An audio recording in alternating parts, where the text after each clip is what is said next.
Yo, assalomu alaykum qarindoshlar, qanday kunlar hozir vaqtinglar xayrli bo'lsin. Bizning bugun so'zlaydigan NFT deganimiz non-fungible tokens deymiz. Hozircha birlashmagan tangalar deb turaylik. Agar sizningki texnik yaxshiroq tarjimangiz bo'lsa, ostiga so'z qoldirib yozib qo'ying. Men cho'qim uni o'zgartirib qo'yman. Chunki bu NFT degan narsaniki ishlatilishi ma'lum bir mahsulotniki yo bir narsaniki yo san'at buyumniki birleşmegen bir tavallik kinişkisi. Biz adette ameliy dünyamızda mesela her qanday narsalarni setib olamiz yoki uy yoki mashina yoki har qanday bir narsani setib olgan vaqtimizda bizga bir kinishki berdi. Uyninki kinishkisi bo'ldi, yo bo'lmasa boshqa narsalarniki bir xil taloni bo'ldi. Bularniki hammasi bizniki shu narsani setib olganligimizniki tavallik isboti. Biz oldingi sonda metaverse'ni ham tashqi olamni so'zlagan.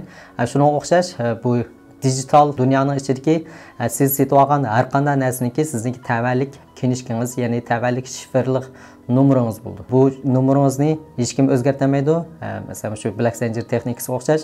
Bu shunday yuqori alohida texnika, unimi hech qanday odam oddiylam o'zgartirmaydi. Lekin keyin texnik yuqori texnikalar bo'lsa, balkim o'zgartirib bo'lishi mumkin. Masalan, men burun so'zlagandek quantum texnikalari, o'sha kompyuterniki texnikalari texnik ilg'orlashgan vaqtlarda uningki texnikasi bilan o'zgartirib bo'lishi mumkin.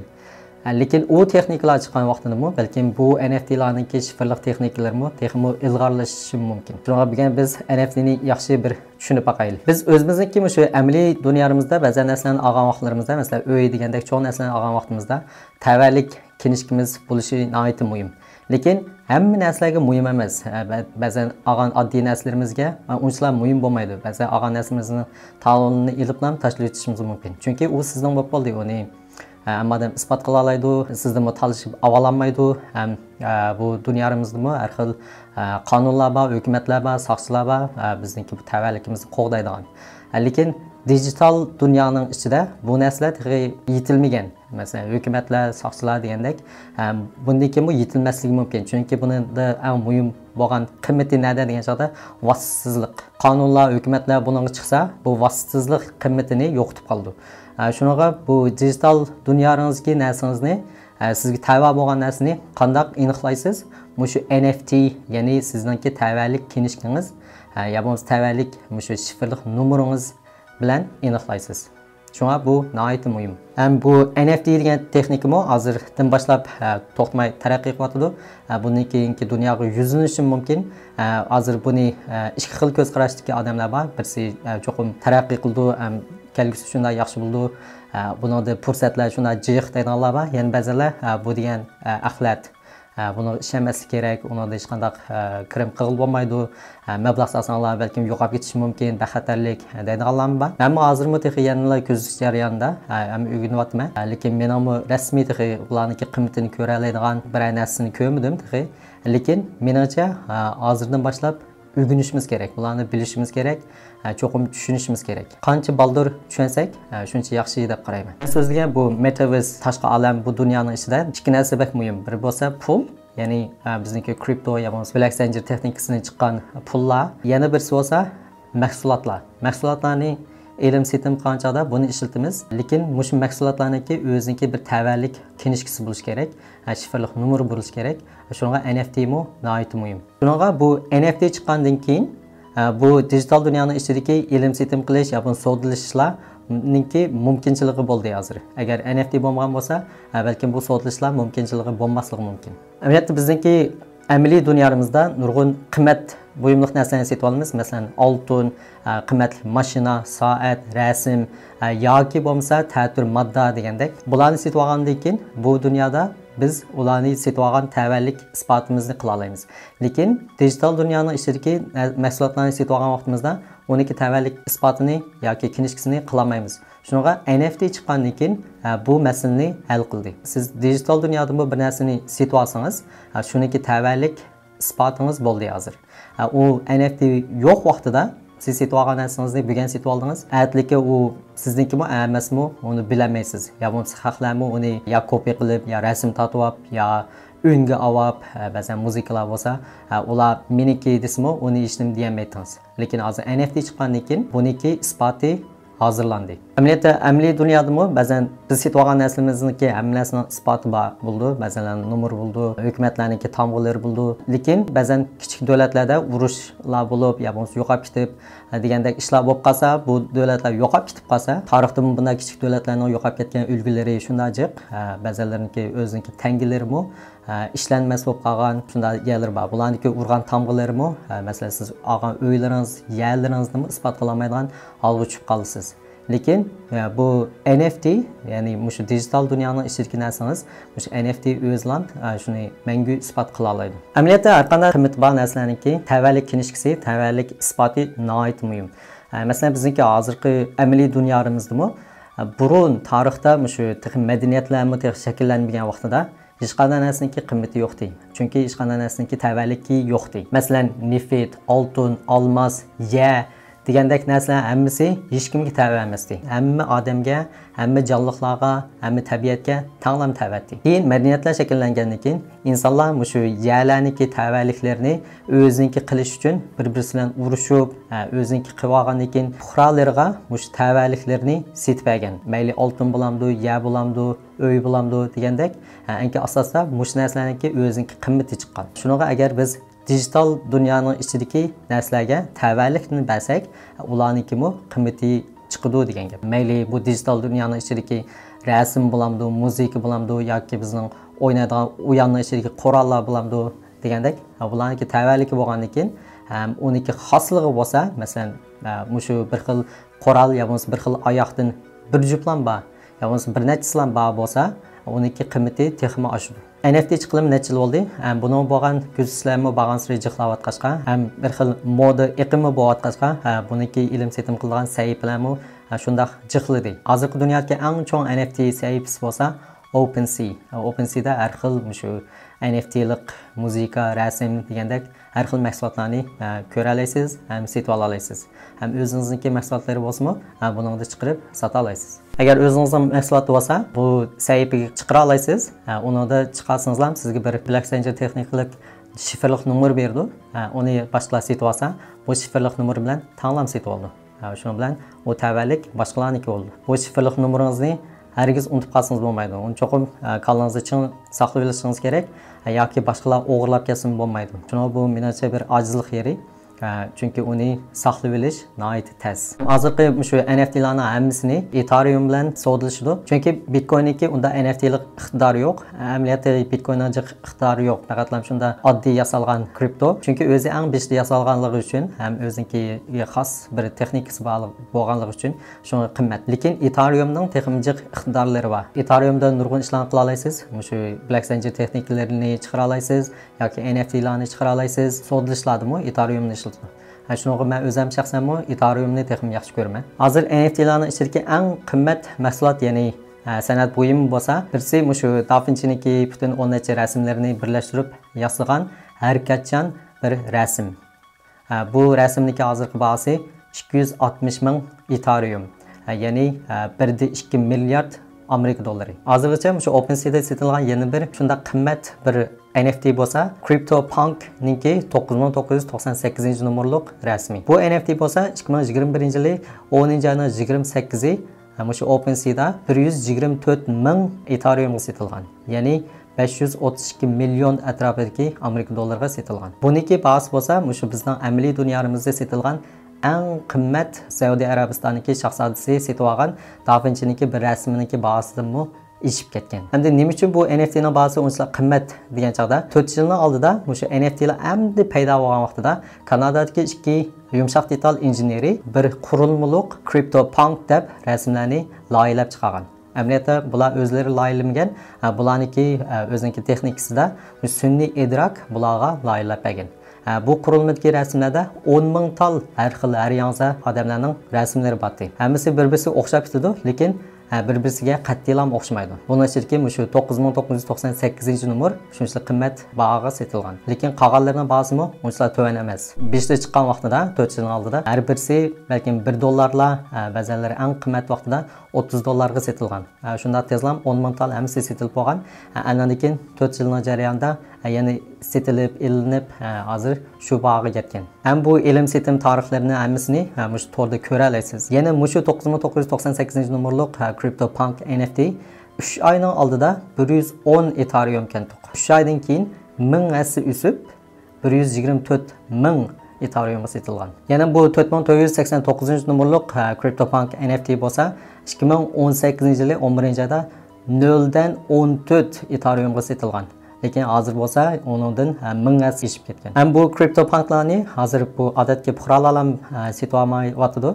Balki nurg'un cho'ng shirkatlarmi buni bir fursat deb buningda setib olganlar bor. Masalan bu Visa degan shirkat 7610 nomerlikni $150,000 setib olgan. Ham bu CryptoPunklarniki bozormi shunchalik qiziq bo'lg'achqa buni setib olishmi unchalik oson emas. Ham bularniki eng a'zolarini setib olmay desangizmi, sizda eng oz deganda 1000 Ethereum bo'lish kerak. 1000 Ethereum degan hozir taxminan $30 million degan gap. Ham 1000 Ethereumga setib olgan bo'lsangizmi, balkim shunchalik arzon setib olgan bo'lishingiz mumkin. Ham ba'zan NFTlarni jiqroq Ethereumga setib olib, arzonroq Ethereumga setib etgan bo'lsangizmi, balkim sizga ziyon qilmasligi mumkin. Chunki Ethereumning bahasi to'xtamay o'sayotdi. Balkim agar siz 120 ming Ethereum setib olib bir NFTni keyin 100 ming Ethereum setib etgan bo'lsangiz, lekin agar Ethereumning bahasi yana to'xtamay o'rlagan bo'lsa, sizga dollar tarafdan yana foyda qildi degan gap. Masalan bu 3968 nomerlik CryptoPunk degan bu rasmni setilish tarixiga qarasangiz 200 Ethereumga setib etgan,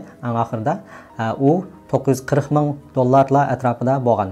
Lekin uningki burunqi tarixiga qarasangiz, u amaliyotda 255 Ethereumga setib olgan. Amaliyotda ziyon tatqandek bo'lgan bo'lsa-mu, lekin u vaqtdagi setib olgan bahasi dollarga hisoblaganda $810,000 setib olgan. Ilib setib qolgan tariximi faqatlam 3 oyning ichida yuz bergan. Shu demak 3 oyning ichida $100,000 dan jiq foyda qilgan. NFT'niki shunday yaxshi bir iqtidori, bu ilm setim qilgan tarixini mangu shu torda saqlanib qoldi. Qachonlam ko'rmasangiz ko'ra olasiz. Ham bu NFT'niki ham bir shunday yaxshi iqtidori nima degan chaqda, mahsulotlarniki yoki san'at buyumlarniki loyihaliguvchilari, ya bo'lmasa ijodiyatchilari bu mahsulotlarning sistemasiga har xil qilib kirgizib oladi. Masalan, bu mahsulotniki har bir setilishida 10% lik kirimi manga tegishi kerak deb loyihalaydi. Shunaqa bu mahsulotlar kelgusida har bir setilgan vaqtida buni ijod qilganlarga 10% lik kirim kirgiziladi. Bu bizniki amaliy dunyomizda mavjud emas. Mayli burunqi Picassolar bo'lsin, Picassolarniki bu dunyoda eng jiq san'at buyumlari, rasmlari bor, 10 necha mingdan chiq. Lekin ularniki keyingi setilishlari boshqa qo'llarga o'tgan vaqtida bu ijodiyatchilarga yoki shu Picassolarga kirmaydi. Bu NFT'niki shunday bir yaxshi bir iqtidori. Shu davrdagi Picassolarning rasmlari balkim hozirmi qo'ldan qo'lga o'tib setilayotgan bo'lishi mumkin. Lekin bu kirim u odam bu olamda o'tganligi uchun unaga kirim kirmaydi. Lekin NFT'da bu loyihaliguvchilar olamda o'tgan bo'lsa-mu, bularniki hisobotiga kirdi. Bu hisoboti balkim ularniki avlodlarga to'xtamay qilaverishi mumkin. Bu NFT'larniki yana bir shunday yaxshi iqtidor bo'lsa, bizning amaliy dunyomizga butun san'at buyumlarini sotgan vaqtimizda biz ba'zan shunday qimmatlik, masalan, rasmlar bo'lsa, bularniki rost yog'aligini uqolmaymiz. Buni cho'qim maxsus bir odamlarni akab bog'latqizmiz. Ularga nurg'un pul xarjlaymiz. Ondan shu savdolashgan vaqtimizda cho'qim shunday cho'ng aksiya bozorlarini ichib, auction qilib shu yerda sotamiz. Bularga nurg'un pul ketadi. Lekin bu digital dunyoning ichidagi san'at buyumlariniki sotılishida NFT shifrli nomerimiz bo'lganligi uchun bu bog'lovchilar ketmaydi, ham aksiya bozorlari ketmaydi. Shunga meniki tavsiyam bu NFTlarga mablag' solishninki eng yuqori pallasi bo'lsa, bu NFTlarni setib olish emas, balki NFTlarni ijod qilish. Shunga bu NFTlarni tashviq qilayotganlar butunlay san'atkorlar tashviq qilyapti hozir. Hem bu NFT'larninki ishlatilishi san'at buyumlari emas, balki hozir men oldingi sonda degan Metaverse degan tashqi olam dunyoning ichidami nurg'un ishlanyapti. Boshqa mahsulotlarmi? Masalan, shu bir cho'ng uyan bor, Sandbox degan. Buning ichidagi uyanda bir cheklik bir yer zamin bor. Uniki yeri cheklik bo'lganligi uchun har bir yerlarniki qiymatlari to'xtamay ishyapti. Uning ichida odamlar turmush kechirganlar bor, uylarni qurganlar bor. Ham bu uyanning ichidami ba'zan shunday ilg'or mutaxassis darajasidagi loyihaliguvchilarmi shu uyanning ichidagi uylarni sizga loyihalab sap beradi. Shunday chiroyli qilib bu uylarda ba'zilarda manzillar bor, degandek iqtidorlari bor. Bu o'yanning ichidami yalar cheklik bo'lganligi uchun cho'ng shirkatlar kirib yalarni setib olib ular yalarni setib olib nima ish qildi degan chog'da e'lonchilik qildi. O'zlariniki o'sha amaliy dunyoniki mahsulotlarniki e'lonlarini shu yerga chaplab, siz u yoqqa kirsangizmi, bundan keyin shu e'lonlarni ko'ra olasiz. Ham ba'zan cho'lponlar, danglik odamlarmi bu yerga kirib uylarni setib olib shunga nurg'un odamlarmi bu yerga kirib uylarni, yalarni setib olib kelgusi balkim ba'zi ish qilami, yo bo'lmasa kelgusida meniki qo'shnim danglik bira cho'lpon bo'lib qolsa, meniki yerimmi ba'zi ish ketami yoki bir shirkatlar e'lonchilik qilmadi deb meni yerimni setib olsa, bu yerimning ba'zisi ish ketami deb hozirlam fursatni tutib, boldiroq bu sohaga kirib mablag' solayotganlarmi bor. Ham ba'zan naqshchilarmi bu yerlarda yalarni setib olib, kelgusi mushta konsertlarni qilib qolsak, o'shani ishlatma deb qo'yganlarmi bor. Chunki agar biz amaliy dunyoda bular konsertlarni olsa, boshqa davlatdagilar bu yerlarga kelolmaydi ba'zan chog'da. Shuninga bu torning ichida bo'lganligi uchun dunyoning har qanday yerdagi odamlar osonlanib bu torning ichiga kirib shu konsertlarga qatnasha oladi. Hamda balkim ba'zanlar so'rashi mumkin. Torlar videolarni chiqarib, naq maydon qilib, qismi ko'gili bo'ldi-ku deb. Lekin men degandek bu metaverse tashqi olam dunyosining ichi sal-pal o'xshamaydi. Buning ichidagi bu fiziklar rasmiy yetilmagan bo'lsa-mu, ko'rish, anglash taraflarda texmi 3-o'lchamga yaqinroq holatda. Shunga texmi bakrak naq maydonda ko'rayotgandek his qila olasiz. Texmi jiq odamlar bo'lganligi uchun bu hissiyot qaynamlari texmi rost tuyuldi. Shunga bu men degandek bu yalarning hammasimi NFT'lik shifrlik nomeringiz bo'lganligi uchun ham sizga bu tavallik isboti bo'lganligi uchun har qanday tavallik isboti bo'lgan narsalarning hammasiniki qiymati bag'ansiri oshadi. Shunga ba'zilar shunday deb qaraydi, bu NFT'larning hozir qizib ketgan yeri shu bizning hozir amaliy dunyodagi yerlarimizning hammasiniki tavalliklari mavjud bo'ldi. Lekin bu digital dunyoning ichidagi tavalliklar endi boshlanyapti. Shunga bu bir qaytadan ta'sis qilish fursati bo'lishi mumkin deb shuna baldur kirib fursat izlayotganlar. Shuna bizning hozir amaliy dunyomizda ijtimoiy darajamiz bilinib ketgan, shuna o'xshamaydi. Boylar shuna boy, kambag'allar shuna kambag'al degandek, nurg'un odamlar buni adolatsizlik, odillik emas deb qaraydi. Buni faqatlam shu fursatni yarata olgan, yo bo'lmasa fursatni ching tutgan odamlar unda deb qaramaydi. Faqatlam fursatni ketkizib qo'yganlar işte adolatsiz deb qaraydi. Shuni mening tavsiyam fursatni ching tutganlarniki bir qism bo'lay desangiz, meniki qalbimga cho'qim agishib olam. Boshmaltoqni cho'qim besishni unutib qolmang. NFT'larni kuzatib qo'ying. Bo'lsa oz-to'la mablag' sap qo'ysangiz bo'ldi. Lekin yana buniki xatirmi shunda cho'ng. Meniki hozirgacha kuzatganimda. Lekin agar mablag' solmasangiz, solgan shu NFT'lik mahsulotlaringiz yoki san'at buyumlar cho'qim uniki bir hikoyasi yaxshi bo'lish kerak. Shundalarni izlab qo'yinglar. İşte tarixiy hikoyalari shunda yaxshi kelgusi mangu saqlanib qolish qimmati bor yoki mesela danglik odamlarniki burun yaratgan tuhfalari bo'lamdi degandek, ularniki balkim ba'zi shunda qimmat bo'lishi mumkin. Ya'ni yaxshi izlab shu taraflardan izlanib baqsangiz, naqshchilar bo'lamdi yo topchilar bo'lamdi va shularniki kirishtirilgan videolari bo'lamdi. A'zolari uchrab qolsa, menimcha olib qo'ysangiz bo'ldi. Lekin qolgan qalayimqan NFT'larning hammasining 99% keyin yo'qolib ketishi mumkin.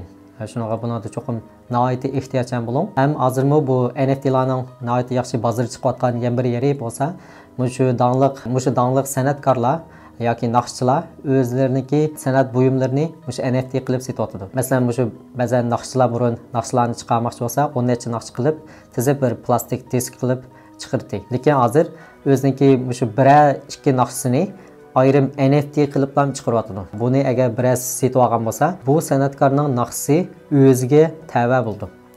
Mayli uni boshqalar video qilib, yo bo'lmasa kesib olib ko'chirib olsa-mu, lekin uniki tavallik isboti yanada sizda. Ham bu mangu sizda qoldi. O'sha amaliy dunyoniki tadrijiy taraqqiyoti bilan shakllangan madaniyat, iqtisod, mushlarning hammasi shakllanganiga o'xshash. Bu digital dunyolarning ishidagi shu tavallik isboti shakllangandan keyin asosda iqtisod shakllandi. Iqtisod shakllangandan keyin xizmat, turmush, hamma narsa asosda shakllanishi mumkin. Bu metaverseniki taraqqiyoti uchun nihoyat muhim. Qanchalik muhim degan chog'da NFT bo'lmasa, menimcha metaverse taraqqiy qilolmaydi. Shunga bu metaverse dunyoning ichida bizning amaliy dunyomizga o'xshash nurg'un hunarvanlar chiqishi mumkin. Masalan, uylaringizni loyilab beradigan, ba'zan uylaringizdagi saramjonlarni loyilab beradigan, yo yasab beradigan degandek, shunga asosda hunarvanlar chiqadi, xizmatlar chiqadi, andan keyin turmushlar paydo bo'lishi mumkin. Hozirmi yana bir shirkat bor, RTFKT deydigan. Bu shirkat maxsus shu metaverse dunyoning ichida oyoqlarni loyilab chiqirdi. Ba'zilari soni shunday cheklik, ba'zilari faqatlan bir juftlan, ularniki har birisiniki o'ziga xos iqtidorlari bor. Ba'zilari har xil nurlarni yoqidi, ba'zilari o't chiqirdi, suv chiqirdi, shamol chiqirdi degandek. Anglashimcha bir o't chiqirgan bir jup oyoqi, uniki soni faqatlan bir jupga, uning bahosi hozir $50,000 ga yetgan. Shunga o'xshash hozir Nike degan shirkatmi Metaverse'ning ichidagi oyoqlarni loyilab chiqiryapti. Bular bir xil hunarlarga kirdi. Shunga o'xshash asosan har xil hunar vallarni ko'paydi. Har xil mahsulotlarni texnik jihlaydi. Uning ichida ishlatgan har qanday narsangizni pulga sotib olishingiz mumkin. Turmushlarni shundan paydo bo'lishi mumkin. Ham bu oyoqlarni amaliy dunyoga o'xshash fiziklik qonuniyatiga tushmaydi. Shunga bu oyoqlar hargizmi buzilmaydi.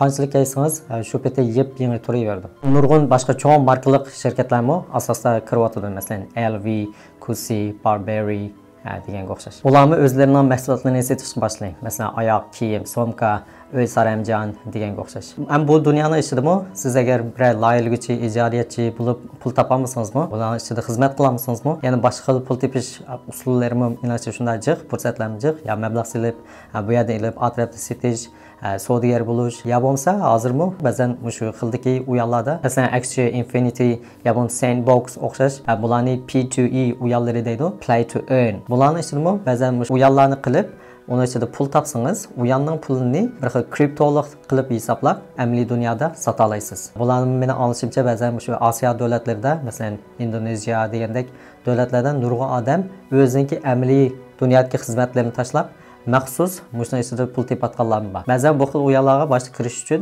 pul oldikan, shuninga ba'zan boylar, ya bo'lmasa boy davlatdagi odamlar bu pullarni ashlarga to'lab berib, "Sen menga xizmat qil" deb bir grup odamni yig'ib, har birisida agar $100 topsa, $90 ularga xizmat puli qilib berib, $10 o'zi ilib, masalan 10 odam yoki 100 odam topgan bo'lsa, $100 ya bo'lmasa $1000 o'zi o'tirib turiblarmi, ish qilmay kirim qilinganlarmi balki. Burun biz uyanlarni o'ynagan vaqtimizda pul xarjlab turib o'ynaydik. Bundan keyingi dunyoda balkim uyan o'ynasak pul topa olishimiz mumkin. Uni bir xil xizmat bo'lib qilish mumkin. Men burun buni degan, bundan keyingi necha pul tepish yaxshi kasblarning ichida o'sha uyan o'ynaganlarmi pul topa oladi degandim. Ham Metaverse bu dunyoning taraqqiyoti hozir unchalar cho'ng bo'lmag'achqa, NFTlarning ishlatilishimi unchalar jiq bo'lmayapti. Lekin NFTlarni hozirmi bu amaliy dunyoda ishlatayotganlarmi shunday jiq. Masalan, bu NFT o'zi bir tavallikni isbot qilgan shifrli nomer bo'lg'achqa, ba'zan biletlarga, kimlikka, pasportga ya bo'lmasa o'quvchilik kinishkingizga, uy mulkning kinishkilariga NFTlarni ishlatayotganlar bor. Shunga agar bu o'zingizning bu shifrli nomeri bo'lsa, mayli sizga bergan bilet ya kimliklar hammasi yolg'on bo'lsa-mu, bu shifrli nomeringiz bilan uni isbot qila olasiz. Oxirida men sizlarga tavsiya qilganim, bu NFT sohasiga kirsanglar, shunda ehtiyotchan bo'linglar. Chunki nihoyatda xatarlik yerlarda uniki o'sish nisbati fursatlarimiz shunda cho'ng bo'ldi, lekin uning xatarimi shunda cho'ng bo'ldi. Balki xatari texmi cho'ng bo'lishi mumkin. Agar bu taraflarda kuzatib mablag' silishlarni xohlasanglar, tavsiyalarim cho'qim ishonchli sahifalarni ishlatinglar, ham cho'qim shifrli nomerlarni esinglarda tutinglar. Ham bundan keyin bu tashqi olam dunyolarida bo'lamdi. Bo'ladimi? Ham siz jinoyatchilarni texnik jiqlash mumkin. Har xil uslublarni ishlatadigan, lekin bu huquqlarimizni qo'g'daydigan hech qanday tuzum yo'q. Ya qonun yo'q, ya hukumat yo'q, ya azqillarni topamaymiz. Ham bu xil jinoyatlar bo'lsa-mu, masalan, tashqi olam dunyosimi, butun yer shari dunyoga barobar bo'lg'achqa, masalan, sizningki mahsulotingizni boshqa davlatdagi birasi o'g'irlab olgan bo'lsa, bu balkim xalqaroliq jinoiy masala bo'lishi mumkin. Uni bu sizni turayotgan davlatdagilar uni hal qila olmasligi mumkin. Shuninga cho'qim bak ehtiyotchan bo'linglar. Olgan narsalarni shunday ishonchlik deb qarab, mingdan birani tanlab turib olsanglar bo'ldi. Menimcha kelgusidami huquqlarni qo'g'daydigan hech qanday tuzumlarni chiqmaydi, qonunlarni chiqmaydi, hukumatlarni chiqmaydi, chunki bular shunday yaratilgan. Vasitsizlik deb kriptolar, blockchain texnikasi, NFTlarning hammasi shu. Chunki bular vasitsizlik bo'lmasa, o'tirliqda birasi kontrol qilib qolsa, ular kelgusida texnik cho'nglab, texnik jihatlarni kontrol qilgan o'tadi. Andan keyin bularning o'zining qimmati qolmaydi. Hamsa bo'lgan NFTni misyak so'zlaylik, klaksonni ko'chaylik. Allohga omonat.